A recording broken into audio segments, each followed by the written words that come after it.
सगळ्यांनी खाली हात ठेवा.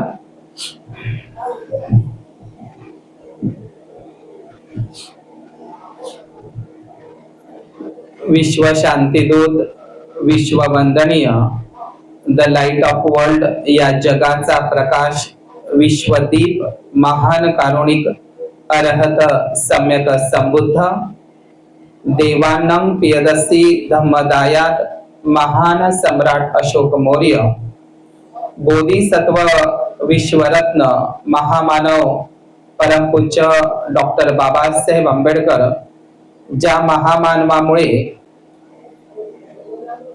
आमच्या जगण्याला एक अर्थ प्राप्त झाला आणि मरण्याला सुद्धा एक अर्थ प्राप्त झाला. जगातील रक्ताचा एकही थेंब न सांडू देता अशी रक्तविहीन महान अशी धम्मक्रांती, ज्या धम्मक्रांतीमुळे आमच्या जीवनामध्ये आमूलाग्र बदल झाला, त्या धम्मक्रांतीचे ते धम्म प्रणेते डॉक्टर बाबासाहेब आंबेडकर आज या ठिकाणी आयुष्यमान उपासक प्रशांत भाऊ वासनिक, आयुष्यमती उपासिका सरिताई वासनिक, बाबांचं नाव काय, आयुष्यमान उपासक रमेशजी वासनिक, बाबा हा दामटेके बाबांचा, आणि या परिसरामध्ये काय नाव म्हटलं, वसंतजी रामटेके बाबा, जे आलेवेदरला असतात, आणि दीपक मेश्राम,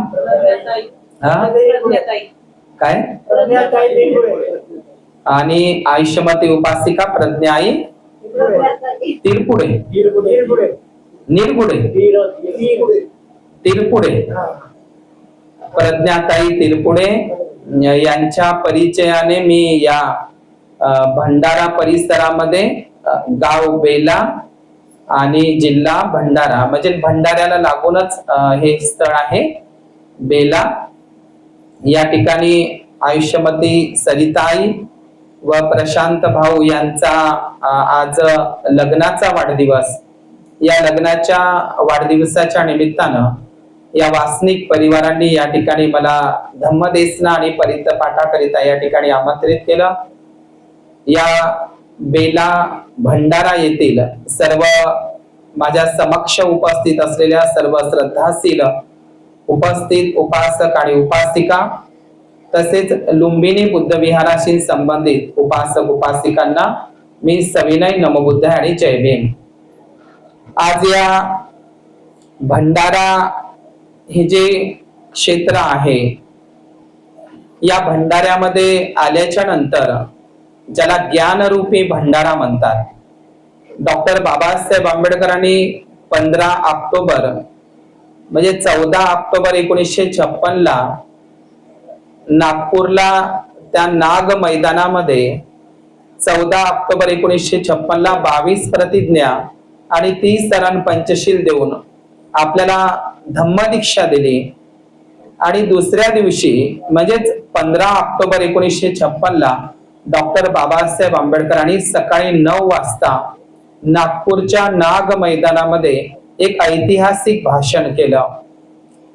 त्या भाषणामध्ये डॉक्टर बाबासाहेब आंबेडकर असं बोलतात की नागपूर आणि नागपूरच्या आजूबाजूचा परिसर हा नाग लोकांनी भरलेला परिसर आहे आणि म्हणून नागपूर हे ठिकाण मी निवडलेलं आहे. तर या नागपूर परिसरामध्येच हा भंडारा क्षेत्र येत असतो. भंडारा म्हणजे काय, तर धम्म ज्ञानाचा भंडारा.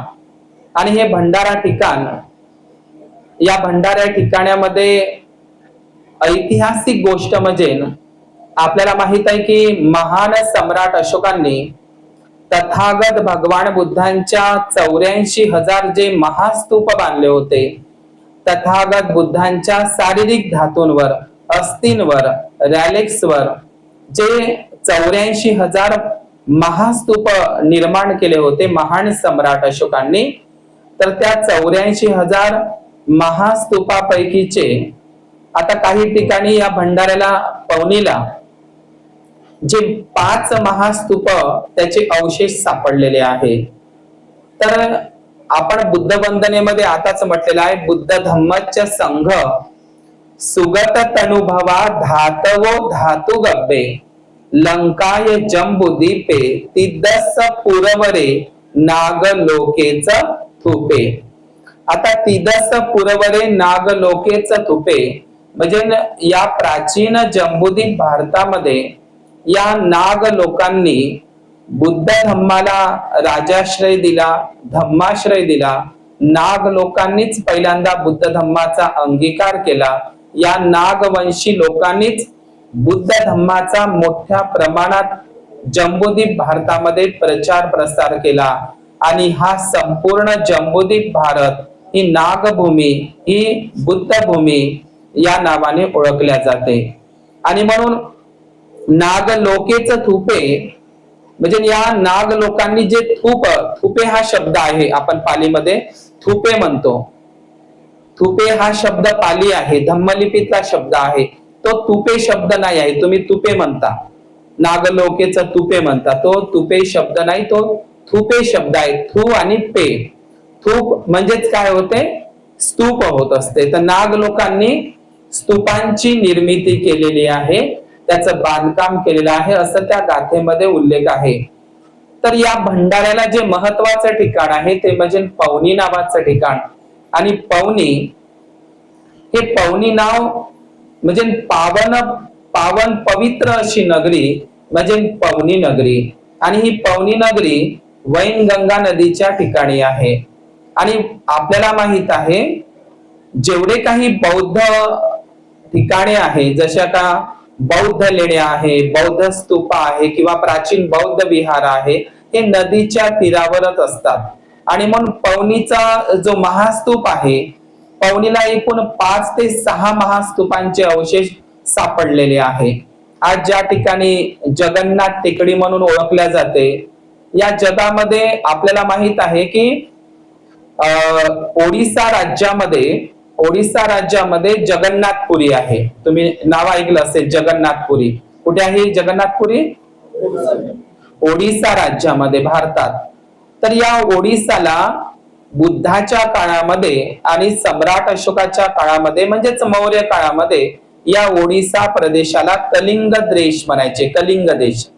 आणि या कलिंग देशामध्ये आज जे जगन्नाथपुरी नावाचं जे ठिकाण आहे, मी पुढचा जो विषय आहे तो लुंबिनी बुद्ध विहारामध्ये सांगेल, पण मी ते इतिहासच सांगतो आणि थोडं वैवाहिक जीवनाच्या संदर्भात.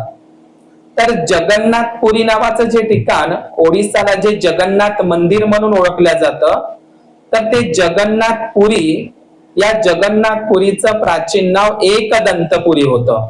आज जे ओडिसामध्ये म्हणजे प्राचीन कलिंगामध्ये जे आता ज्याचं नाव जगन्नाथपुरी आहे, पण त्याचं प्राचीन नाव एकदंतपुरी होतं. नीट लक्ष द्या, एकदंतपुरी. आता एकदंतपुरी म्हणजे काय, तर तथागत बुद्धांच्या दंत धातूवर म्हणजे दाढेवर, दातावर त्या स्तूपांची, त्या विहाराची, जगन्नाथपुरीच्या विहाराची निर्मिती करण्यात आलेली होती. आणि त्या जगन्नाथपुरीला म्हणजे दंतकुमार नावाचा नागराजा आणि त्याची जी राणी होती हेममाला नावाची नागराणी, तर युद्धाची चाहूल लागताच दंतकुमार नावाच्या त्या नागराजाने आणि हेममाला नावाच्या त्या महाराणीने जगन्नाथपुरी मध्ये जो एक दंत होता, भगवान बुद्धांचा दात होता, त्या दंत धातूची रथयात्रा निघायची. आजही जगन्नाथपुरीला रथयात्रा निघते, पण ती बलराम, कृष्ण आणि सुभद्राची. परंतु भगवान बुद्धांचा दात, त्या जगन्नाथपुरीचा जो भगवान बुद्धांचा दंत धातू आहे, त्या रथावर ठेवला जात होता आणि तो संपूर्ण रथ त्या जगन्नाथपुरी म्हणजे एकदंतपुरी शहरामध्ये, नगरामध्ये फिरवल्या जात होता. आणि तो रथ ओढण्यासाठी लोकांची लाईन लागायची. आजही त्या रथ ओढण्यासाठी लोक कितीतरी धावपळ करतात. म्हणजे भगवान बुद्धांच्या दंत धातूची मिरवणूक भगवान बुद्धांच्या दंत धातूची रथयात्रा, ती धम्म रथयात्रा त्या जगन्नाथपुरी ओडिसाला निघायची. जगन्नाथ हे बुद्धाचंच नाव आहे. जसं आपण सारनाथ म्हणतो का नाही, भगवान बुद्धांनी आपल्या धम्माचा पहिला सार, आपल्या धम्माचा पहिला उपदेश ज्या ठिकाणी सांगितला, धम्माचा सार पहिल्यांदा आपल्या धम्माचा सार ज्या ठिकाणी सांगितला, म्हणून त्याला सारनाथ म्हणतात. म्हणून आपण वंदनेमध्ये म्हणत असतो लोकनाथेन पूजिता. लोकनाथ, लोकनाथ कोणाला म्हटलं इथं? बुद्धाचाच नाव आहे लोकनाथ. बुद्धालाच लोकनाथ म्हटलेलं आहे. अत्तही अत्तनो नाथो कोही नाथो परवसिया. म्हणजे ना, तुम्ही स्वतःचा, बुद्ध काय म्हणतात? नाथ हा शब्द पाली आहे, नाथ. बुद्ध काय म्हणतात? तुम्ही स्वतःचा नाथ बना, स्वतःचा स्वामी बना, म्हणजे अत्तदीप भव. तर लक्षात घ्या, लोकनाथेन पूजिता. लोकनाथ, सारनाथ, विश्वनाथ, सोमनाथ आणि हे मुनींद्रनाथ, आणि आता जे मी नाव घेतलंय जगन्नाथ, हे सुद्धा बुद्धाचंच नाव आहे. बुद्धालाच जगन्नाथ म्हणतात, विश्वनाथ म्हणतात. आणि ज्याप्रमाणे त्या जगन्नाथपुरीला तथागत बुद्धांचा दंत धातू होता, म्हणजे त्या ओडिसामध्ये बुद्धाच्या दंत धातू पैकी भगवान बुद्धाला, तुम्ही गोंधळ नका करू बरं, आपण नरसिंह गाथेमध्ये राहुल माता यशोधरेने जी नरसिंह गाथामध्ये वर्णन केलेलं आहे, विसती सेत सुदंतो. आता विसती सेत सुदंतो म्हणजे काय? विसती म्हणजे वरती 20 आणि खालती 40. भगवान बुद्धाला एकूण 40 दात होते, हे नरसिंह गाथामध्ये वर्णन आहे. तर या भगवान बुद्धांच्या दंत धातू पैकीचा एक दंत धातू, भगवान बुद्धांचा एक दात, ज्याप्रमाणे जगन्नाथपुरी त्या कलिंग ओडिसामध्ये होता, आता तो जगन्नाथपुरीचा जो दंत धातू आहे, म्हणजे भगवान बुद्धांचा जो दात आहे, तो दात नंतरच्या कालखंडामध्ये आक्रमणाची, युद्धाची चाहूल लागली. तो दात असुरक्षित वाटला आणि नंतर म्हणून तो एक दंत कुमार राजाने आणि हेममाला नावाच्या महाराणीने तो दंत धातू श्रीलंकेकडे सोपवला. आजही श्रीलंकेला कॅन्डी नावाच्या महाविहारामध्ये भगवान बुद्धांचा दंत धातू आहे. मी जगन्नाथपुरी हे जे नाव घेतलेलं आहे, तर हे जगन्नाथपुरी कुठे आहे? ओडिसा राज्यामध्ये, ज्याला प्राचीन काळामध्ये कलिंग देश म्हणायचे, बरोबर. तर याच पवनीला सुद्धा जगन्नाथ टेकडी आहे, बरोबर. ओडिसामध्ये जसं जगन्नाथपुरी आहे, तसंच या भंडारा जिल्ह्यामध्ये पवनीला जगन्नाथ टेकडी आहे. आणि जगन्नाथ कोणाला म्हटलेलं आहे? वास्तविक पाहता ती जगन्नाथ टेकडी नसून ते जगन्नाथ बुद्ध टेकडी असं म्हणायला पाहिजे. या जगाचा नाथ, लोकनाथ, सारनाथ, विश्वनाथ, बुद्धालाच नाथ म्हणतात. आणि म्हणून पवनीला जो जगन्नाथ टेकडीचा जो स्तूप आहे, या पवनीला सुद्धा भगवान बुद्धांचा दंत धातू होता. ज्याप्रमाणे त्या जगन्नाथपुरीला भगवान बुद्धांचा दंत धातू होता, त्याचप्रमाणे या भंडाऱ्याला सुद्धा तथागत भगवान बुद्धांचा दंत धातू होता. समजलं? आणि तुम्ही इतके पुण्यवान लोक आहात. काही लोक असं विचारतात की सम्राट, नीट लक्ष द्या, सम्राट अशोकाच्या आधीचे काही अवशेष, बौद्ध अवशेष आहे का? म्हणजे काही लोक म्हणतात की सम्राट अशोकाने 84,000 जे महास्तूप बांधले, नंतर बुद्धांच्या महापरिनिर्वाणाच्या कितीतरी वर्षाच्या नंतर सम्राट अशोकाने महास्तूप बांधले. पण बुद्धाच्या कालखंडामधले काही अवशेष आहे का? तर आपल्या या नाग विदर्भामध्ये, या भंडारा जिल्ह्यामध्ये बुद्धाच्या कालखंडामध्ये, म्हणजे बुद्धाच्या समकाळापासूनचा स्तूप आहे. बघा किती मोठं वैभव आहे या भंडाऱ्याला. म्हणजे बुद्धाच्या समकाळातील स्तूपांचा अवशेष, म्हणजे स्तूपच म्हणजे बुद्धांच्याच कालखंडामध्ये या पवनीला भंडाऱ्याला स्तूप, नंतर तर सम्राट अशोकाने स्तूप पवनी भंडाऱ्याला निर्माण तर केलाच होता, पण बुद्धांच्या काळामध्येच या पवनीला भंडाऱ्याला स्तूप बांधण्यात आलेला होता आणि तो स्तूप आजही पवनी भंडाऱ्याला आहे. त्या स्तूपाचं नाव आहे चांडकापूर. काय नाव आहे? चांडकापूर. तर ते चांडकापूर नव्हतं, ते चैत्यपूर होतं. नंतर या चैत्यपूरचं चांडकापूर मध्ये कसं परिवर्तन झालं, तर पवनीला मी जे सांगितलंय, पवनी भंडाऱ्याला एकूण 6 महास्तूप आहे. 6 महास्तूप. तर त्याच्यापैकीचा फर्स्ट महास्तूप आहे तो म्हणजे चांडकापूरचा महास्तूप. हा पहिला महास्तूप आहे तिथला आणि तो बुद्धाच्या काळातला आहे. त्याला हल्लूर सभ्यता म्हणतात आणि ही हल्लूर सभ्यता अख्ख्या जम्बूद्वीप भारतामध्ये फक्त वैशालीला आहे. आपल्या अमरावती जिल्ह्यामध्ये कौंडिन्यपूर नावाचं ठिकाण आहे. वर्धा नदीच्या तीरावर कौंडिन्यपूर. हे कौंडिन्यपूर, पवनी भंडारा, तिकडे कर्नाटक मध्ये हल्लूर आहे आणि इकडे उत्तर भारतात बिहारमध्ये वैशाली आहे. तर हे एकूण 4 ठिकाणं हल्लूर सभ्यता म्हणून ओळखल्या जाते. तुम्ही मोहेंजोदडो किंवा सिंधू सभ्यता नाव ऐकलं असेल.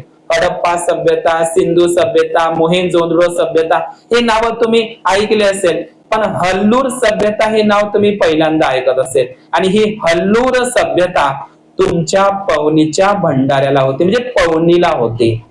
म्हणजे असं जर तुम्हाला विचारलं की मौर्य पूर्व म्हणजे सम्राट अशोकाच्याही आधी बुद्धांच्याच काळामध्ये, बुद्धाच्या समकाळामध्ये जे स्तूप निर्माण झाला ते केवळ आणि केवळ भंडारा जिल्ह्यामध्ये फक्त आणि फक्त पवनीला तयार झालेला आहे. लक्षात घ्या. आणि म्हणून एकूण या भंडाऱ्याच्या पवनीला भगवान बुद्धांचा दंतधातू होता आणि या दंतधातूंची लोक पूजन करायचे. कुठे? पवनीला. म्हणून ते पवनी नाव जे कशावरून पडलाय? पवित्र पावन नगरी, पावन अशी नगरी जिथे भगवान बुद्धांचा दंतधातू ठेवलेला आहे, म्हणून तिला पवनी हे नाव पडलेलं आहे. भंडारा हे नावही त्याच्यातूनच पडलेलं आहे. भंडारा म्हणजे काय? जिथं धम्माच्या ज्ञानाचे भंडार आहे म्हणून त्याला भंडारा म्हणतात. आणि आपल्याला माहित आहे की सम्राट अशोकाने जे 84,000 महास्तूप बांधले होते पूर्ण जम्बूद्वीपामध्ये. मी तुम्हाला असं विचारतो उपासक उपासिकांनो, सिद्धार्थ गौतमाचा जन्म कुठे झाला? लुंबिनी वनामध्ये. तुमच्या या बुद्ध विहाराचं नाव काय आहे? लुंबिनी बुद्ध विहार आहे. आणि तुम्ही मला उत्तर दिलं बोधिसत्व सिद्धार्थ गौतमाचा जन्म लुंबिनी वनामध्ये झाला.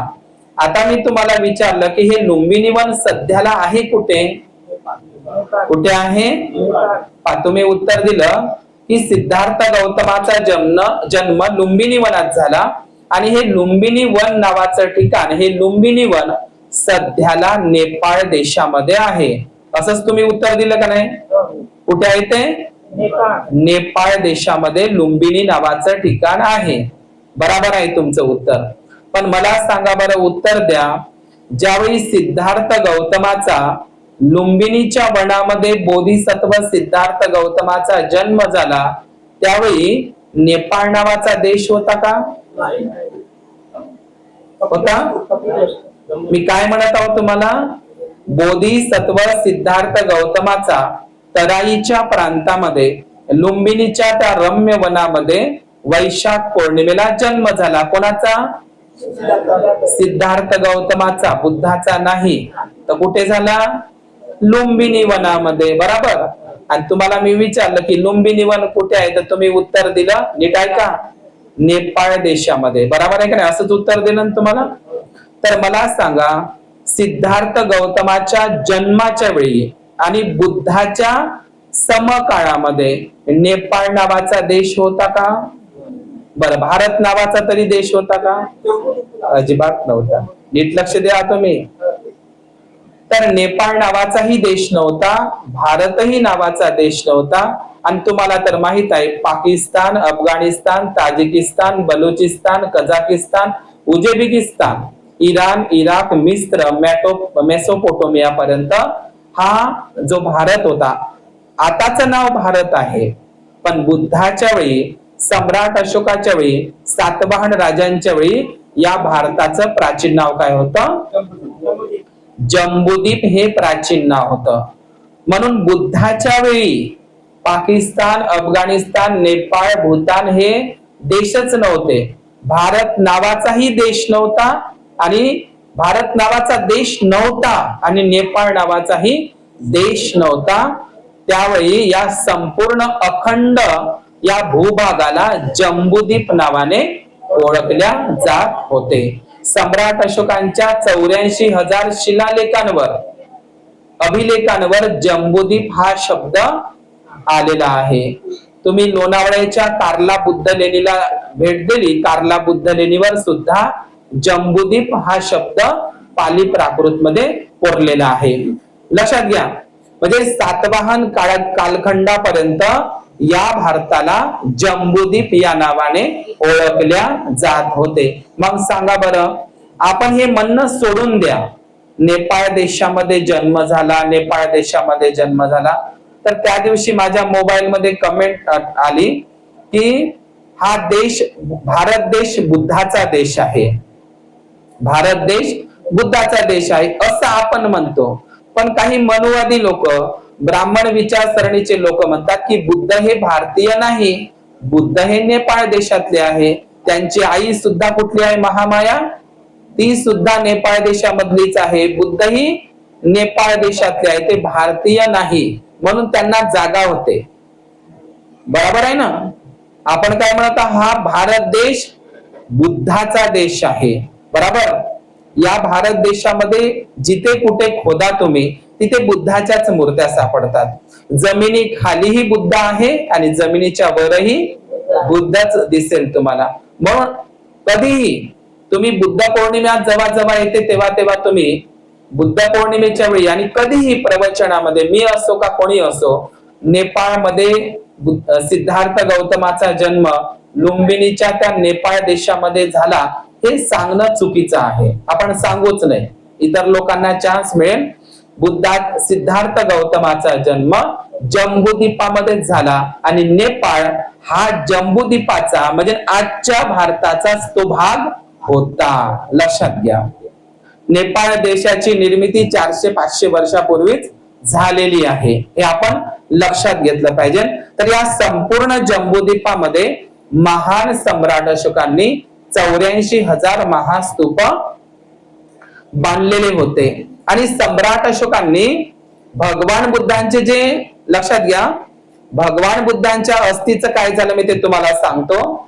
जेव्हा भगवान बुद्धांचं महापरिनिर्वाण झालं, मला सांगा बरं उपासक उपासिकांनो, बुद्धाचे महापरिनिर्वाण सारीपुत्त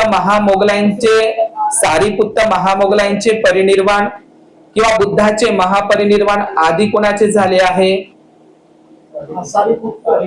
कोणाचे झाले आहे?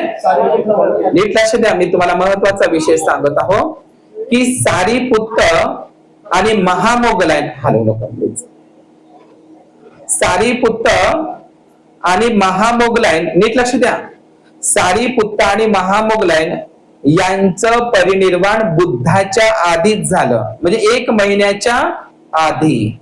समजलं? आता मला सांगा, बुद्ध आणि त्याचा धम्मग्रंथ डॉक्टर बाबासाहेब आंबेडकरांनी लिहिलेला बुद्ध आणि त्याच्या धम्मग्रंथामध्ये तुम्ही बारीक्यानं पहा की जेव्हा सारीपुत्ताचं जन्मगाव कोणतं आहे? नालंदा. कोणतं आहे? नालंदा ठिकाण. आता ज्या ठिकाणी तुम्ही नालंदा प्राचीन विद्यापीठ पाहता, ते प्राचीन विद्यापीठ नालंदा विद्यापीठ जगप्रसिद्ध विद्यापीठ. तर ते नालंदा विद्यापीठ ज्या ठिकाणी सध्याला उभा आहे, ते नालंदा विद्यापीठ सारीपुत्ताचं घर ज्या ठिकाणी आहे त्याच ठिकाणी नालंदा विद्यापीठ उभा आहे. नीट लक्ष द्या.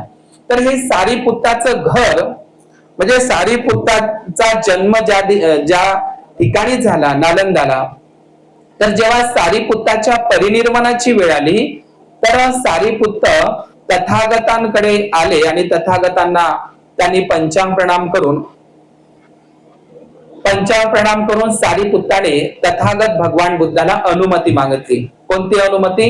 हे तथागता, हे सम्यक संबुद्धा, ज्या नालंदा या माझ्या जन्मगावी माझा जन्म झाला, ज्या घरात माझा जन्म झाला, त्याच नालंदाला मला परिनिर्वाण करण्याची अनुमती द्यावी. म्हणजे ज्या ठिकाणी जन्म झाला त्याच नालंदा, त्याच माझ्या घरी जिथे माझी नाळ पडलेली आहे, तिथेच मला परिनिर्वाणाची आज्ञा द्यावी, अनुमती द्यावी. हे कोणी सांगितलं आहे? सारीपुत्तानं बुद्धाकडून ती अनुमती घेतली आणि सारीपुत्त नालंदाला गेले आणि त्या ठिकाणी सारीपुत्ताचं परिनिर्वाण झालेलं होतं. आणि त्याच सत्रामध्ये महामोगलायन भंतेजींची राजगृहाच्या कालशिला गुफामध्ये महामोगलायन भंतेजींचा वर्षावाद चालू होता. जैन निगंठ साधूंनी आणि काही ब्राह्मणवादी लोकांनी महामोगलाईची क्रूरपणे बारीक बारीक तुकडे करून त्या कालशिला गुफेमध्ये त्यांची जंगलामध्ये हत्या केली. बरोबर. तर या दोघांचेही परिनिर्वाण मागे पुढेच झालेलं होतं. कोणाचं? सारीपुत्ताचे आणि महामोगलांचे. तर तथागत भगवान बुद्धाकडे त्यांच्या अस्थी आणण्यात आल्या. कोणाच्या? सारीपुत्ताच्या. हे बुद्ध आणि धम्मामध्ये लिहून आहे. आणि तथागत बुद्ध भिक्खूंना असा उपदेश करतात. भिक्खूंनो, ती कहाणी खूप मोठी आहे, माझ्या प्रवचनामध्ये मी टाकलेली आहे. भिक्खूंनो, त्या सारीपुत्तांच्या अस्थीकडे बघा त्या अस्थींकडे. तर भिक्खू लोक त्या अस्थीकडे बघायला लागले. तर बुद्धाने सांगितलं, भिक्खूंनो, माझ्या संपूर्ण भिक्खू संघामध्ये माझ्या 80 अग्रश्रावकांमध्ये सारीपुत्त हा पृथ्वी समान क्षमाशील होता. म्हणजे सारीपुत्त भिक्खूंचा स्वभाव कसा होता? तो पृथ्वी समान क्षमाशील होता.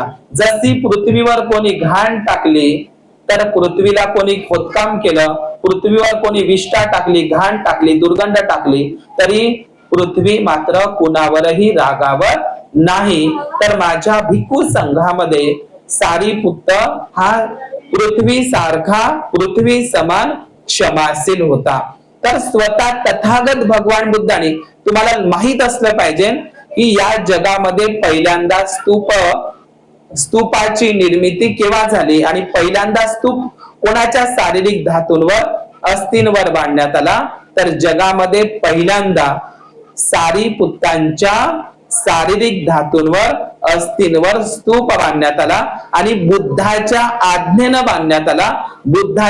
बुद्धाने अनुमती दिली आणि इतर भिक्खूंनी स्वतः तो सारीपुत्ताचा स्तूप त्यांच्या जन्मगावी नालंदा या ठिकाणी बुद्धानेच त्याला आज्ञा दिली आणि सारीपुत्ताचा स्तूप, म्हणजे स्तूपांची जी सुरुवात आहे, सारीपुत्तांच्या स्तूपापासूनच सुरुवात झालेली आहे. आज नालंदा विद्यापीठ जे तुम्हाला दिसतं जगप्रसिद्ध, ते सारीपुत्ताचं घर होतं आणि त्याच ठिकाणी तथागत बुद्धांच्या हयातीमध्ये शारीरिक धातू सारीपुत्ताच्या स्तूपावर निर्माण करण्यात आला आणि नंतर महान सम्राट अशोकांनी त्या सारीपुत्ताच्या चैत्य स्तूपाचा म्हणजे पुनरुद्धार केला, जीर्णोद्धार केला. आणि म्हणजे सारीपुत्ताचं घर आणि त्या ठिकाणी नंतर चैत्य स्तूप आणि त्या ठिकाणी नंतर महाविहार आणि आजच्या युगामध्ये ते विद्यापीठ म्हणून आज उदयास आलेला आहे. तर हे नालंदा हे अत्यंत महत्वाचं ठिकाण आहे. तर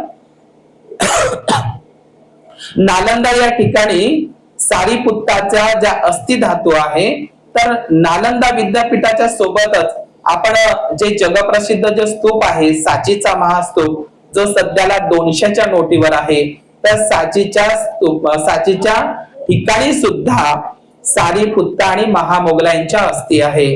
कधी तुम्ही सांची स्तूपाला भेट दिली तर तिथे संघ सेनापती सारीपुत्त आणि महामोगलायन भगवान बुद्धांचे अग्रभिक्खू, अग्र सेनापती या दोघांच्याही अस्थि स्तूपांवर महान सम्राट अशोकांनी केवळ बुद्धांच्याच अस्थीवर नाही, तर भगवान बुद्धांचे जे अग्रश्रावक होते, 80 अग्रश्रावक अर्हत भिक्खूंच्या शारीरिक अस्थींवर सुद्धा स्तूपांची निर्मिती केली होती. आणि ते स्तूप तुम्हाला कुठे दिसतात?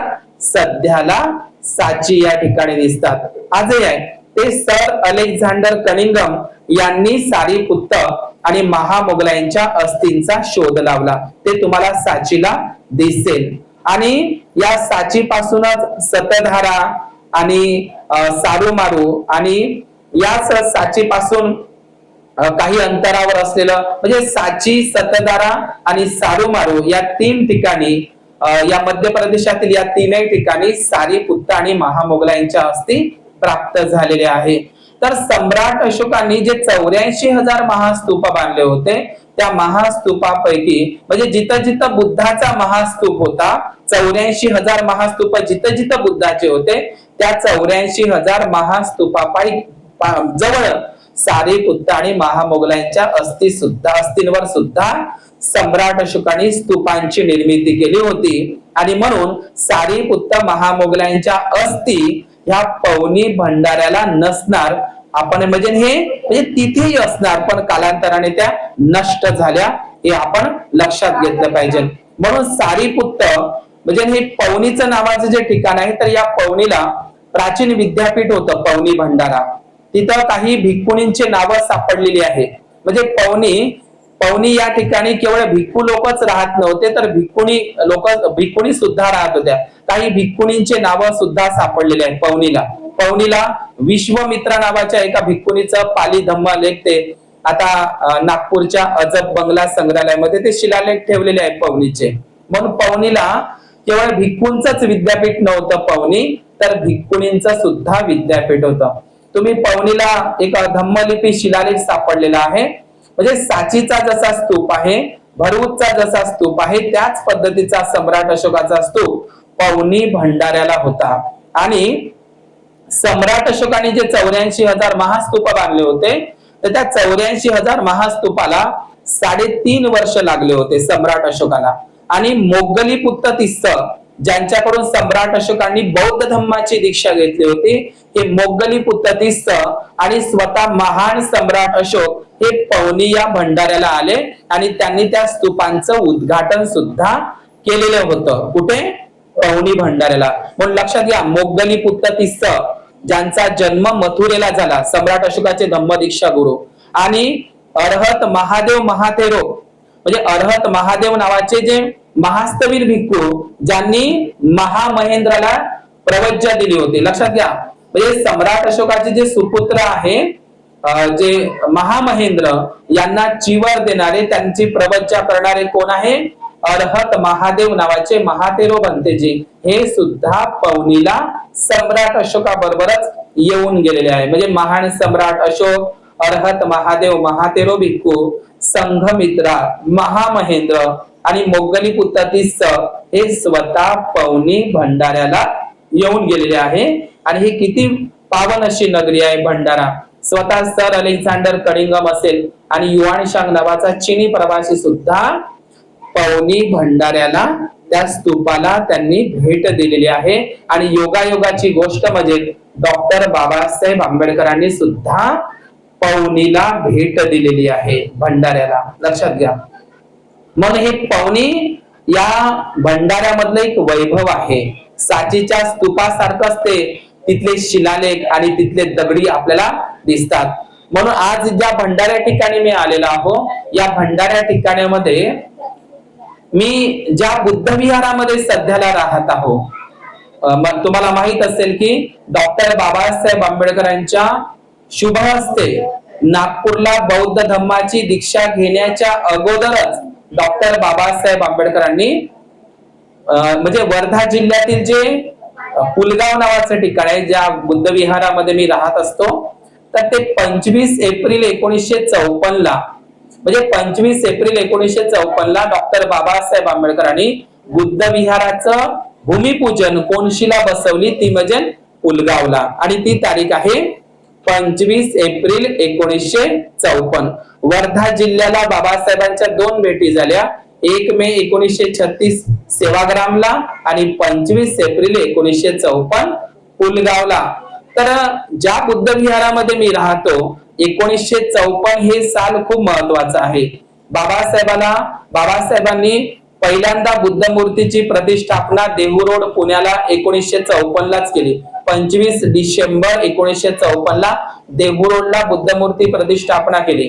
बाबासाहेब 6व्या धम्म संगीतीमध्ये ब्रह्मदेश म्यानमारला बाबासाहेबांना 54लाच त्यांना बोधिसत्व ही पदवी ब्रह्मदेशामध्ये 6व्या धम्म संगीतीमध्ये बहाल झाली आणि 1954लाच डॉक्टर बाबासाहेब आंबेडकर हे 54चं जे साल आहे बाबासाहेबांसाठी खूप धावपळीचं आहे आणि ज्या बुद्ध विहारामध्ये मी पुलगावला सध्याला राहत आहो तर पुलगावला ज्या बुद्ध विहारात राहत असताना 1954लाच बाबासाहेब तुमच्याच भंडाऱ्यामधून ते निवडणुकीला उभे राहिले, बरोबर ना?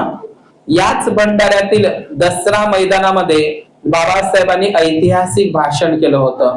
म्हणजे लक्षात घ्या, बाबासाहेब लोकसभेच्या भंडाऱ्यामधून ते रिंगणामध्ये उभे आहे. आता बाबासाहेब उभे कुठे आहे? भंडारा जिल्ह्यातून उभे आहे, निवडणुकीकरिता उभे आहे आणि बाबासाहेबांना म्हणजे निवडणूक लढवताना बाबासाहेबांना पैशाची आवश्यकता लागली. तुम्हाला माहित आहे बाबासाहेब उस्मानाबाद जिल्ह्याचं नाव आता बदललेलं आहे धाराशिव. तर बाबासाहेब त्या उस्मानाबादला एक गाव आहे कसबे तडवळे, मी त्या गावाला गेलो तर तिथे बाबासाहेबांची 51 बैलबंड्यामध्ये मिरवणूक काढली होती. आजही ती बैलबंडी कसबे तडवळे या गावाला ठेवून आहे ती. तर बाबासाहेबांची जेव्हा 51 बैलबंडीमध्ये मिरवणूक काढली होती तर बाबासाहेबांना त्यावेळी मुंबईच्या सिद्धार्थ कॉलेजचं बांधकाम चालू होतं.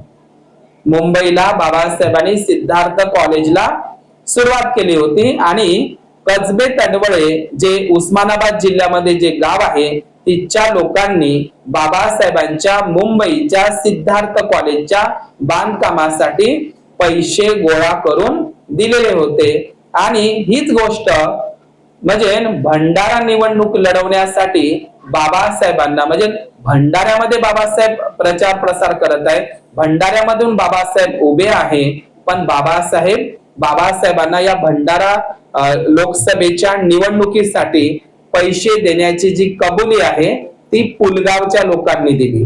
लक्षात घ्या, माझ्यापाशी ते भाषण आहे रायटिंग स्पीचेस मध्ये. तर बाबासाहेबांना पुलगावच्या लोकांनी सांगितलं की बाबासाहेब तुम्ही भंडाऱ्याची निवडणुकीमध्ये उभे आहे, तुम्हाला प्रचाराकरिता पैसे कमी पडत आहे, तर आम्ही पुलगावची लोक तुम्हाला 5000 रुपयाची थैली अर्पण करणार आहोत. तर बाबासाहेब भंडाऱ्याला स्वतंत्र मजूर पक्ष म्हणजे शेड्युल्ड कास्ट फेडरेशन यांच्या अंतर्गत उभे होते, बरोबर ना? अशीच आहे गोष्ट. तर बाबासाहेबांचे पुलगावला बाबासाहेबांचे जे खंदे निष्ठावान कार्यकर्ते होते म्हणजे स्वतंत्र मजूर पक्षाचे आणि समता सैनिक दलाचे काही कार्यकर्ते बाबासाहेबांचे पुलगावला होते आणि त्यांनी बाबासाहेबांना पुलगावला आमंत्रित केलं आणि त्यावेळी बाबासाहेब भंडाऱ्याला होते, दसरा मैदानामध्ये होते आणि बाबासाहेब इथूनच भंडाऱ्याच्या दसरा मैदानाचं भाषण आटोपून बाबासाहेब 25 एप्रिल 1954ला पुलगावला गेले आणि तिथे बाबासाहेबांना कबुली दिली होती किती?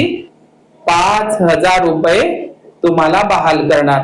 तर ते चिल्लर पैसे बाबासाहेबांना बहाल करणार होते, परंतु लक्षात घ्या 5000 जोडले नाही, पुलगावच्या लोकांचे 3500च जोडलेले होते. मग बाबासाहेबांनी कल्पना दिली की तुमचे जे मागावून पैसे गोळा होतील तर त्या मागावून पैसे जे गोळा होतील त्या पैशाने आपण बुद्ध विहार निर्माण करावं. धम्म दीक्षा घ्यायचीच आहे नागपूरला, मनातल्या मनात त्यांच्या बुद्धच होता.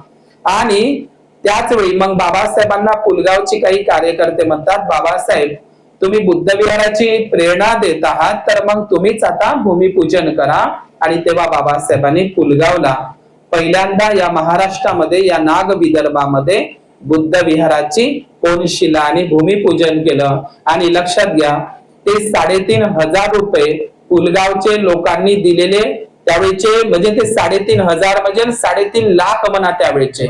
आणि ते चिल्लर पैसे असं लिहून आहे भाषणामध्ये रायटिंग स्पीचेस मध्ये. तर ते चिल्लर पैसे घेऊन 3500 रुपये घेऊन बाबासाहेब या भंडाऱ्याच्या निवडणुकीसाठी बरोबर आहे का नाही उभे राहिले होते. निवडणूक कुठली?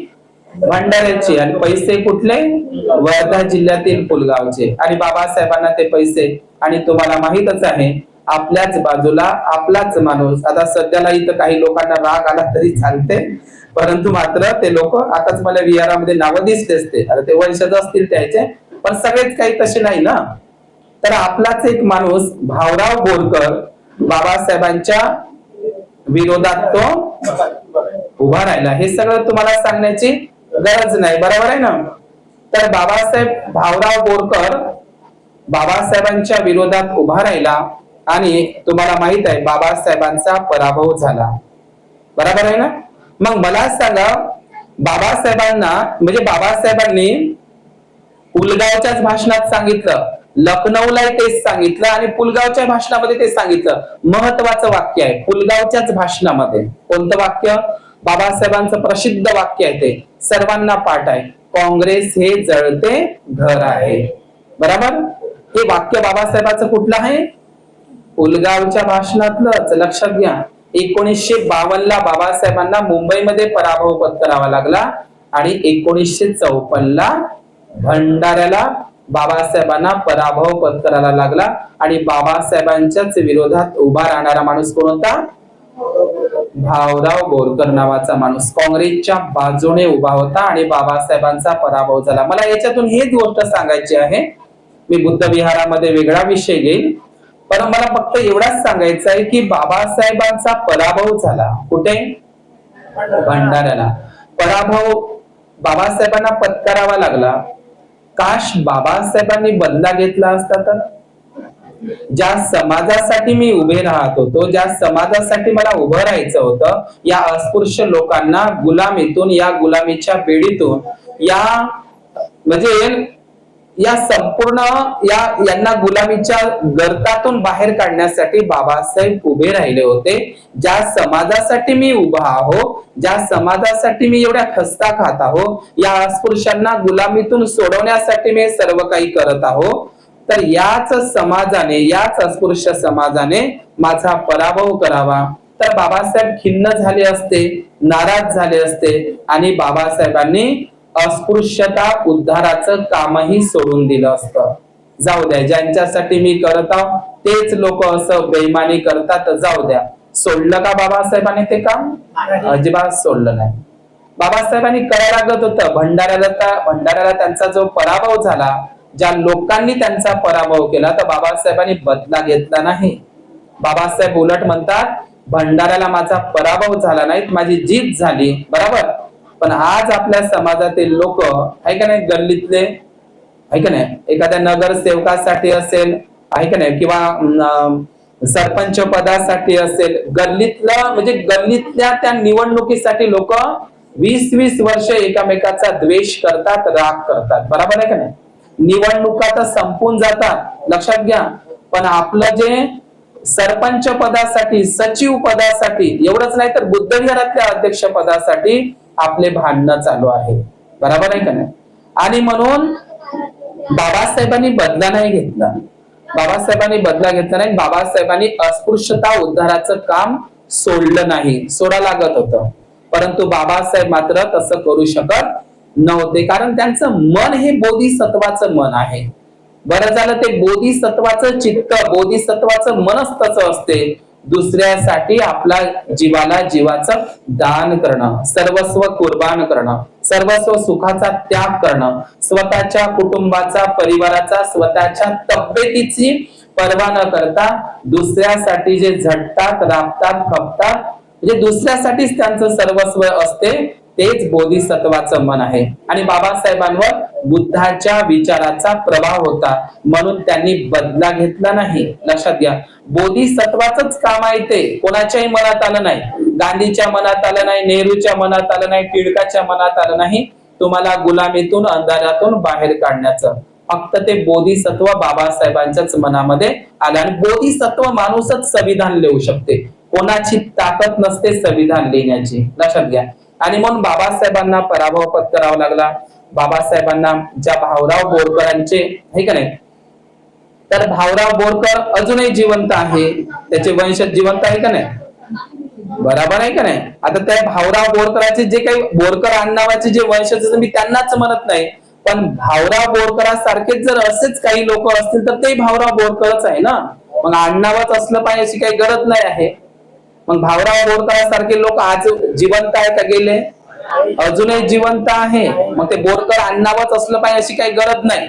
पण त्याच्या भाऊराव बोरकरांसारख्या विचाराचे जर लोक असतील तर ते भाऊराव बोरकर आहे. मग भाऊराव बोरकरांसारखे लोक गेले नाही, अजूनही जिवंत आहे आपल्या समाजामध्ये. आणि हेच समाज बाबासाहेबांच्या धम्म चळवळीची हानी करत आहे, धम्माला मागे आणत आहे. बरोबर. आणि म्हणून बाबासाहेबांचा या भंडाऱ्याचा म्हणजे भंडारा आणि पुलगावचा संबंध आहेच. म्हणजे भंडारा आणि पुलगाव म्हणजे पुलगाव आणि भंडारा हे बाबासाहेबांचा प्रचार दौरा आहे. आणि जेव्हा जेव्हा पुलगावचं भाषण मी जेव्हा सांगतो तेव्हा तेव्हा भंडाऱ्याचा उल्लेख होतेच. आणि जेव्हा मी भंडाऱ्याला येतो तेव्हा पुलगावचा उल्लेख येते. कारण ते नातच तसं आहे भंडाऱ्याचं. बाबासाहेबांचा पराभव झाला, परंतु लक्षात घ्या त्याची भर मात्र असं मी ऐकलं आहे की भंडाऱ्याचे लोक नागपूरच्या धम्मदीक्षेला सर्वाधिक उपस्थित होते. सर्वाधिक धम्मदीक्षा घेणारे लोक भंडारा जिल्ह्यातील होते. आणि दुसरी गोष्ट, याच भंडारा जिल्ह्यामध्ये म्हणजे आपल्या नाग विदर्भातले पहिले भंतेजी जर आपल्या भंडारा जिल्ह्यामध्येच सर्वात जास्त भंतेजी सुरुवातीपासून म्हणजे आधीपासून या नाग विदर्भातले पहिले भंतेजी जर कोण असेल तर ते सदानंद महाथेरो तुमच्या भंडारा जिल्ह्यातले. म्हणून ती जी कसर आहे ती भरून काढली. नंतर मात्र असा इतिहास आहे की या नागपूरच्या धम्मदीक्षेच्या सोहळ्यामध्ये धम्मदीक्षा बौद्ध धम्माची दीक्षा घ्यायला 22 प्रतिज्ञामध्ये उपस्थित असणारा सर्वात जास्त समुदाय हा भंडारा जिल्ह्यातला होता. जरी बाबासाहेबांना पराभव पत्करावा लागला असेल तरी मात्र भंडाऱ्याच्या लोकांनी मोठ्या प्रमाणात बाबासाहेबांच्या धम्मक्रांतीला धम्मदीक्षा सोहळ्याला लावून ती कसर मात्र पूर्ण करून टाकली. आणि आज भंडारा जिल्हा हे धम्म चळवळीचं मोठं केंद्र आहे. परंतु मात्र या भंडारा जिल्ह्यामध्ये येत असताना जाती आणि पोटजातीला उधाण आहे. म्हणजे जाती आणि पोटजाती म्हणजे ते चालूच आहे आता, ते आहे ना, जनगणना चालूच आहे ना. तर जाती आणि म्हणजे बाबासाहेबांनी आपलं संपूर्ण आयुष्य जाती व्यवस्था नष्ट झाल्या पाहिजे याच्यासाठी बाबासाहेबांनी आपले आयुष्य पणाला लावलेले आहे. परंतु आजही मात्र आपण जाती आणि पोटजातीला चिपकून आहोत.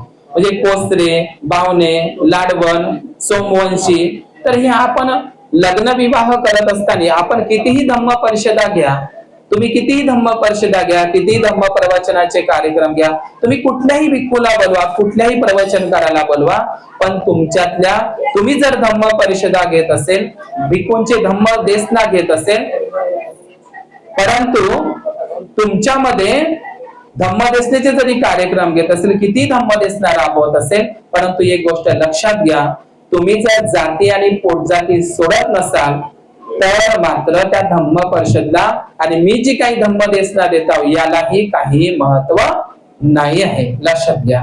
आणि म्हणून जशी तुम्ही नाचायला गर्दी केली 14 एप्रिलला, तशीच जर तुम्ही महाबोधी महाविहारासाठी त्याच्या मुक्तीसाठी जर तुम्ही गर्दी केली असती तर हे महाबोधी महाविहार केव्हाच मुक्त झालं असतं, हे लक्षात घ्या.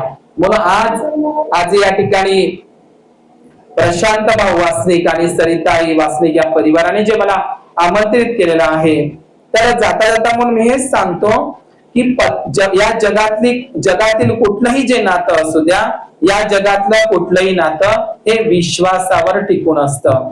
हे आलवक सुत्तामध्ये सांगितलं आहे. विश्वास परम म्हणजे विश्वास हाच परम मित्र आहे. आज सरिता आणि प्रशांत यांचा जो लग्नाचा वाढदिवस आहे, तर जगातलं कोणतंही नातं, ते दोन मित्राचं असू द्या, मैत्रिणीचं असू द्या, शेजाऱ्यांचं असू द्या, जगातलं कुठलंही नातं हे विश्वासावरच असते. आणि जिथं विश्वासाला तडा जातो मग ते नात्याला सुद्धा तडा जात असतो, हे आपण लक्षात घेतलं पाहिजे. म्हणून पती पत्नीचा एकमेकांवर काय असला पाहिजे, विश्वास असला पाहिजे. आज लग्नाचा वाढदिवस आहे म्हणून सांगतो. आणि बुद्धाने त्याच्या धम्मग्रंथामध्ये तर बाबासाहेबांनी तेच सांगितलंय, बुद्धाने सांगितलंय काय, 4 प्रकारचे जोडपे सांगितलेले आहे. जे पती पत्नी म्हणजे 4 प्रकारचे पती पत्नी जे सांगितले आहे, ते 4 प्रकारचे पती पत्नी आपण वाचून घ्यायचे, मी वेळेच्या अभावी ते सांगणार नाही. पण ज्या घरामध्ये पती आणि पत्नी हे दोघेही त्यांची बुद्ध धम्म आणि संघ या त्रिरत्नावर त्यांची श्रद्धा असते. पती आणि पत्नी हे दोघेही धम्मानुसारी असतात, सदाचारी असतात, शिलाचारी असतात. ते शिलाचं पालन करतात, अष्टशिलाचं उपोषणाचं पालन करत असतात, नेहमी बुद्ध विहारात जातात. आणि तर ते पती पत्नी सर्वश्रेष्ठ पती पत्नी आहे हे बुद्धानं सांगितलेलं आहे. तुम्ही सिगाल सुत्तामध्ये जर पाहिलं असेल तर सिगाल सुत्तामध्ये काय सांगितलं आहे, म्हणजे महामंगल सुत्तामध्ये सांगितलंय. काय सांगितलंय महामंगल सुत्तामध्ये? माता पितु उपठान कुत्तदारस संगहो अनाकुलाच कमंता एतम मंगल उत्तम. याचा अर्थ काय होते? माता पित्यांची सेवा करणे हे उत्तम मंगल आहे. बरोबर. आणि सोबतच बुद्ध काय म्हणतात? आपल्या पत्नीचा व आपल्या मुलांचा योग्य पद्धतीने सांभाळ करणं. केवळ आई वडिलांची सेवा करणं नाही, तर आई वडिलांच्या सेवेसोबतच आपल्या पत्नी व मुलांचा योग्य पद्धतीने सांभाळ करणे हे उत्तम मंगल आहे. कुठे सांगितलंय बुद्धाने? हे महामंगल सुत्तामध्ये, जे 38 मंगल आहे. बरोबर. आणि सिगाल सुत्तामध्ये खूप सांगितलंय. काय सांगितलंय सिगाल सुत्तामध्ये? की सिगाल सुत्तामध्ये म्हणजे काय सांगितलंय सिगाल सुत्तामध्ये? पश्चिम दिशा समजून पत्नीची पूजा करा. कोण सांगत आहे असं? बुद्ध. पूर्व दिशा समजून आई वडिलांची पूजा करा. बघा बुद्ध काय सांगत आहे सिगाल सुत्तामध्ये? पूर्व दिशा समजून आई वडिलांची पूजा करा आणि पश्चिम दिशा समजून पत्नीची पूजा करा. आता कोण म्हणत आहे असं? तथागत बुद्ध सिगाल सुत्तामध्ये. आता पत्नीची पूजा करणं म्हणजे काय? आरती ओवाळणे होय का? असं होय का त्याचा अर्थ? बुद्धाने असं म्हणायचं आहे का? म्हणजे पश्चिम दिशा समजून, नीट लक्ष द्या, पश्चिम दिशा समजून पत्नीची पूजा करा आणि पूर्व दिशा समजून आई वडिलांची पूजा करा. हे कोण सांगत आहे? तथागत बुद्ध. पण तुम्ही लोकांनी उलट केलं बुद्धाचं. बरोबर आहे का नाही? केलं का नाही? बुद्धानं काय सांगितलं? पश्चिम दिशा समजून पत्नीची पूजा करा आणि पूर्व दिशा समजून आई वडिलांची पूजा करा. पण हे बुद्धाचं वाक्य तुम्ही उलट केलं. बायको म्हणते पूर्व दिशा, आहे का नाही? बरोबर आहे का नाही? पण बुद्ध काय म्हणते? आई वडील म्हणते हेच होते. पूर्व दिशा समजून आई वडिलांची पूजा करा आणि पश्चिम दिशा समजून पत्नीची पूजा करा. पण तुम्ही उलट केलं ना बुद्धाचं. बायको म्हणते पूर्व दिशा, आई वडील म्हणते पश्चिम दिशा. इकडलं इकडं आलं, इकडलं इकडं. तर पूजा करणे याचा अर्थ काय? पत्नीची पूजा करणे म्हणजेच काय आणि आई वडिलांची पूजा करणे म्हणजे काय? तर आपल्या पत्नीचाही सन्मान करणे, तिचा गौरव करणे. लक्षात घ्या.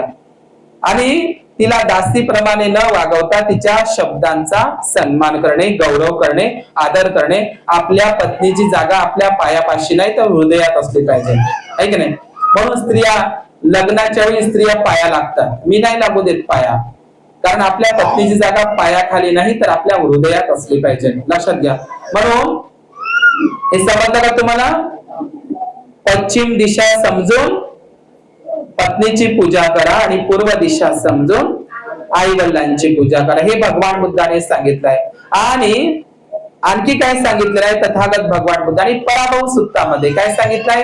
इति दुत्तो सुरा दुत्तो अक्क दुत्तो चयन नरो लद्धंग लद्धंग विनाशेती तंग पराभवतो मुखम. याचा अर्थ काय होते? इति दुत्तो सुरा दुत्तो अक्क दुत्तो. इत्ती म्हणजे काय?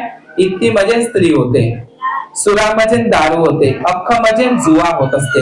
एखाद्या कुटुंबामध्ये एखाद्या पुरुषाला, एखाद्या पतीला जर आपली पत्नी असून बाईचा नाद असेल, दारूचा नाद असेल आणि जुगाराचा नाद असेल तर त्याचा पराभव निश्चित आहे. समजलं? हे पराभव सुत्तामध्ये बुद्धाने सांगितलंय. आपल्या घरातली धनसंपत्ती नष्ट व्हायला वेळ लागत नाही आणि रोजची जी धनसंपत्ती आहे तीही नष्ट व्हायला वेळ लागत नाही. बापदाद्यांची धनसंपत्ती तीही नष्ट व्हायला वेळ लागत नाही. जर या ज्या कुटुंबामध्ये, ज्या परिवारामध्ये या 3 गोष्टीचा नाद असेल, कोणत्या गोष्टीचा? बाईचा नाद, दारूचा नाद आणि जुगाराचा नाद. यालाच पाली भाषेमध्ये बुद्धाने पराभव सुत्तामध्ये इति धुत्तो सुरा धुत्तो अख्ख दुत्तो म्हटलंय. इति दुत्तो सुरा दुत्तो अख्ख दुत्तो चयं नरो लद्धं लद्धं विनाशेती तं पराभवतो मुखम. ज्याला ज्या पुरुषाला बाईचा नाद, आपली पत्नी असून बाईचा नाद, समजलं, जुगाराचा नाद, दारूचा नाद असेल तर त्याचा पराभव निश्चित आहे, त्याची अधोगती दुर्गती निश्चित आहे, हे बुद्धानं सांगितलेलं आहे. आणि तुम्हाला माहितच आहे विशाखाचं, बरोबर आहे ना, विशाखाचे जे वडील होते धनंजय सेठ, त्यांनी आपल्या मुलीला ज्या 7 गोष्टी सांगितल्या होत्या, ती एक महत्वाची गोष्ट आहे, ते स्त्रियांनी मुलींनी लक्षात ठेवली पाहिजे. घरचा अग्नी बाहेर न नेणे आणि बाहेरचा अग्नी घरात न आणणे, बरोबर आहे का नाही.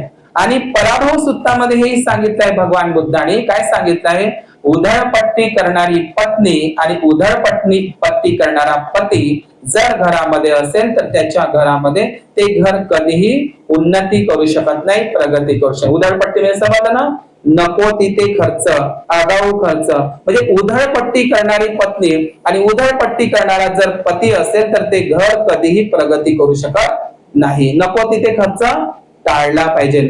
धम्म कार्यासाठी आपण पुढे असलं पाहिजे, पण नको तिथं खर्च जर करत असाल तर कधी कधी काही कुटुंबामध्ये लोक, म्हणून भगवान बुद्धानं सांगितलंय 4 प्रकारचे माणसं. किती प्रकारचे हे सांगतो ना थांबतो. किती प्रकारचे माणसं सांगितलंय? 4 प्रकारचे माणसं. कोणते? म्हणजे भगवान बुद्धाने सांगितलंय एक मनुष्य असा असतो म्हणते बुद्ध, जो गरीब कुटुंबामध्ये जन्म घेतो. काय करतो तो? गरीब कुटुंबामध्ये, गरीब परिवारामध्ये जन्म घेतो, पण तो काबाड कष्ट करतो, श्रम करतो, रात्रीचा दिवस करतो, कष्ट करतो, काबाड कष्ट करतो, मेहनत घेतो, परिश्रम करतो. गरीब कुटुंबात जन्म घेतो पण श्रीमंत होऊन मरतो. किती पहिला प्रकारचा मनुष्य सांगितला बुद्धा. म्हणजे जन्म कोण्या कुटुंबात घेतो? गरीब कुटुंबामध्ये, पण श्रीमंत होऊन तो मरतो, अमीर होऊन. दुसरा मनुष्य सांगितला बुद्धानं, दुसरा हा सांगितला की तो श्रीमंत कुटुंबामध्ये जन्म घेतो. लक्षात घ्या, जन्म कुठे घेतो? श्रीमंत कुटुंबामध्ये. मग ती बाप दादाची कमाई आहे, श्रीमंत कुटुंबामध्ये जन्म घेतो, पण भिकारी गरीब म्हणून मरतो. असे लोक तुमच्या गावले असतील, बेल्याला, भंडाऱ्याला, आहे का नाही? म्हणजे कोण्या कुटुंबात जन्म घेतला? श्रीमंत कुटुंबामध्ये. बापदादाची कमाई होती, दारू पायी, जुव्या पायी आणि बाई पायी, आहे का नाही? त्यानं सगळं गमावलं माय, आहे का नाही? आणि मग तो त्यांना तर श्रीमंत कुटुंबामध्ये जन्म घेतला, पण आता भिकारी होऊन मेला. तर हा कितव्या क्रमांकाचा माणूस सांगितला बुद्धानं? दुसऱ्या क्रमांकाचा. तिसरा माणूस तर लयच आहे या जगामध्ये, लय माणसं असे गरीब भिकारी म्हणूनच जन्म घेतात आणि गरीब भिकारी होऊनच मरतात. बाई अलाल आहे आणि नवरा अलाल आहे का नाही? माणूस कामाला जात नाही, बाई कामाला जात नाही. तुम्ही घरी राहा, मी घरी राहतो. आता थंडीच आहे, उन्हाच आहे, कामच किती होईल, आणि होईल तर होईल, किती खर्च होईल, आता उद्याच करू, आहे का नाही? आता उन्हच लागते, थंडीच लागते, पाणी चाला, तुम्ही राहा घरी, मी राहतो घरी. आज काय तर आलू बोंडे, उद्या काय तर रोट्या, बसन तसं. तर ते काय लोक मग ते पुढे जातील का? तर काही काही असेच पती पत्नी आहे. आज हा लग्नाचा वाढदिवस आहे म्हणूनच मी सांगू राहिलो. तर असे काही अलाल पती पत्नी आहे, नवरा आहे तसाच, माणूस बाई तसे, दोघंही तसेच आहे. मग दुसऱ्याला झुरायचं, दुसऱ्याच्या अंगावरची साडी पाहून, दुसऱ्याच्या अंगावरचे दागदागिने पाहून, दुसऱ्याच्या अंगणातली मोटर कार पाहून, दुसऱ्याचं घर पाहून, पण त्याने त्याच्यासाठी श्रम केले हे नाही. म्हणजे असे दोघे पती पत्नी जर असे असले ते घर कधी पुढे जाईल का? तर असेच काही काही पती पत्नी आहे, असेच जन्म घेतात, गरीब आणि तसेच राहतात, आहे का नाही? म्हणजे फक्त जेवण्यापुरतं, भोजनापुरतच काम करतात ना, त्यांना बुद्ध विहाराशी घेणं देणं, धम्म काय काहीच घेणं देणं नाही. म्हणून असेही काही पती पत्नी असतात. भगवान बुद्धाने सांगितलंय अशाही प्रकारची माणसं या जगामध्ये आहे. गरीब कुटुंबातच जन्म घेतात, जसा आला तसाच गेला, भिकारी हो, बरोबर ना? जसा आला तसा, ते तुकडोजी महाराज म्हणतात ना, जसा आला तसा गेला जगाचा व्यवहार, अशासारखी गोष्ट आहे. तर तिसरा मनुष्य सांगितला बुद्धानं, गरीब कुटुंबात मध्ये जन्म घेतो आणि गरीब भिकारी होऊनच मरतो. आणि चौथा सांगितला बुद्धानं, श्रीमंत कुटुंबामध्ये जन्म घेतो आणि श्रीमंत होऊनच मरतो. तर तुम्हाला 4 पैकी कोणता मनुष्य बनायचा आहे हे लक्षात घेतलं पाहिजे.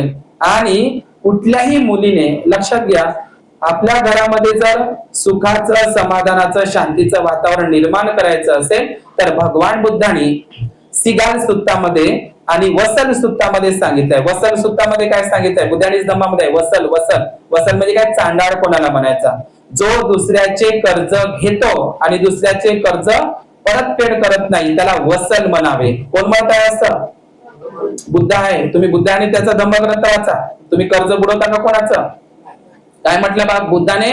वसल कोणाला म्हणावं? चांडाळ कोणाला म्हणावं? जो दुसऱ्याचे कर्ज घेतो आणि जा नाही देत त्याच्यानं जे होते ते करून घे. कवा दिले? कोण कवा दिले? कोण पाहिलं? नाही देत त्याच्याने जे होते ते करून घे. मी नाही देत तुझं कर्ज.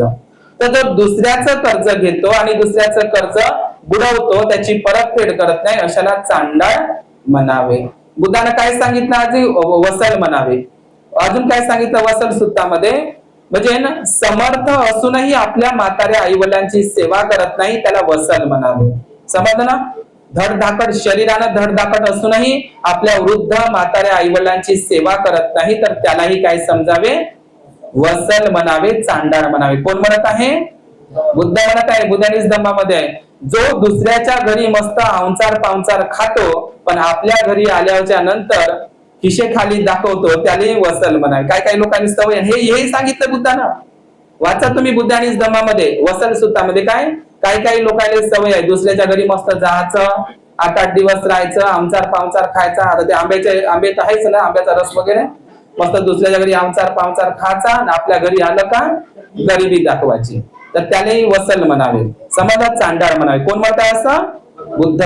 आणि तिसरी गोष्ट म्हणजे भगवान बुद्धाने हे सांगितलेलं आहे की आपल्या जीवनामध्ये आपण आपल्या आई वडिलांना सर्वश्रेष्ठ मानलं पाहिजे.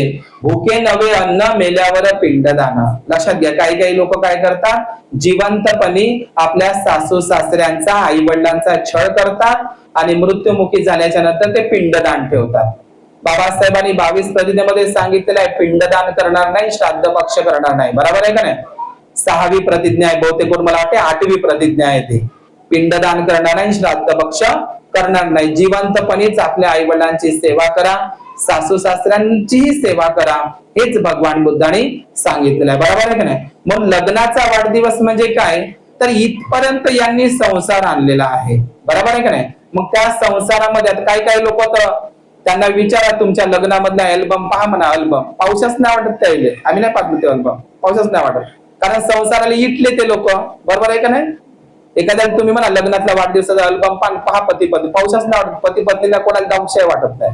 सुरुवातीला लग्न झालं तर अल्बम याला दाखवू का त्याला दाखवून मस्त निघाला फोटो. आता तर अल्बम पाऊसच नाही कारण इटलंय ना पती पत्नी एकामेकाने. बरोबर आहे का नाही? अल्बम पाऊसच नाही वाटत.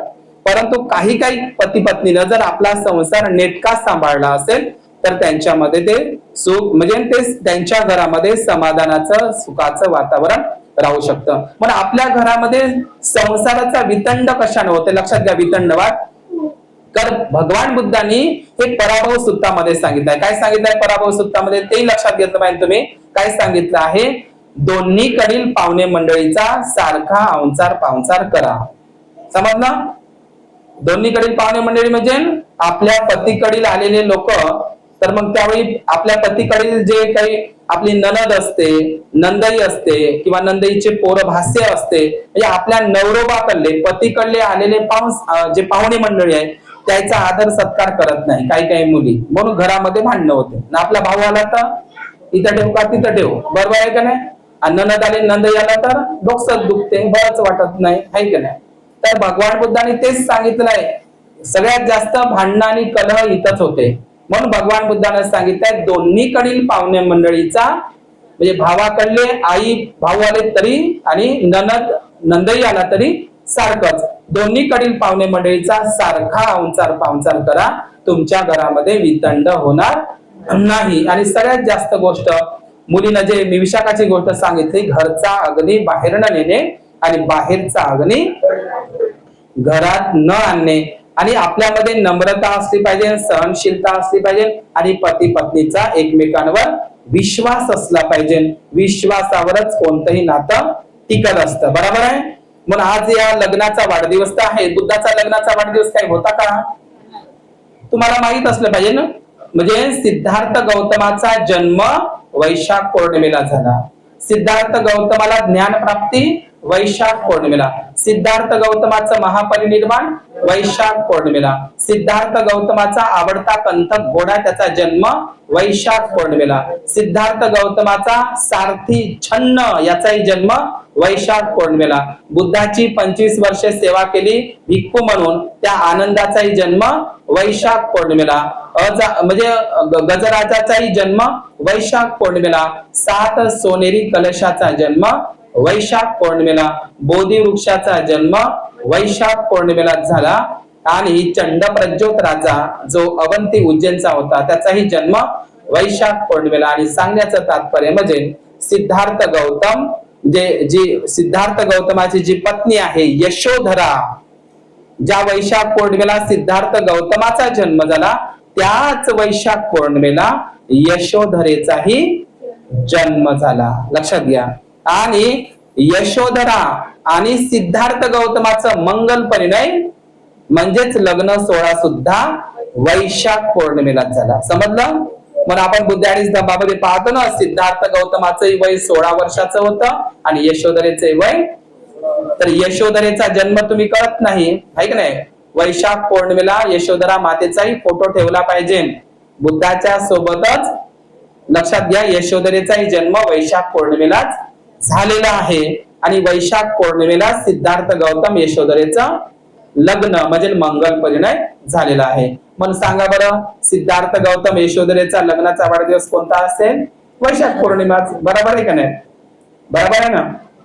तर आज या ठिकाणी या लग्नाच्या वाढदिवसाच्या निमित्तानं मला या ठिकाणी त्या कार्यक्रमासाठी रामटेके बाबांनी मला या ठिकाणी परिचय करून दिला आणि या परिसरामध्ये या वासनिक परिवारामध्ये या ठिकाणी मला आमंत्रित केलं. तुम्ही मला ऐकून घेतलं. मी थोडा ऐतिहासिक सांस्कृतिक इतिहास आणि थोडं पारिवारिक मार्गदर्शन घाई गडबडीत का असेल केलं. तुम्ही मला ऐकून घेतलं. केवळ ऐकूनच नाही तर त्याचं आचरण करा, आहे की नाही.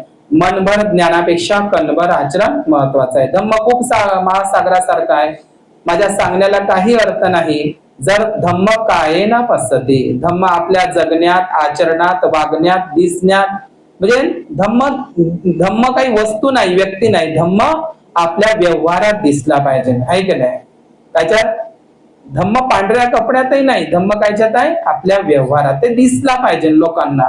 आपलं अनुकरण, आपलं आचरण, आपल्यातलं काही परिवर्तन पाहून लोक आपल्याकडे वळत असतात. समजलं? म्हणून भगवान बुद्धाचा धम्म हा आचरणशील धम्म आहे. तर या ठिकाणी मी थांबतो. भवतु सर्व मंगल, भवतु सर्व मंगल.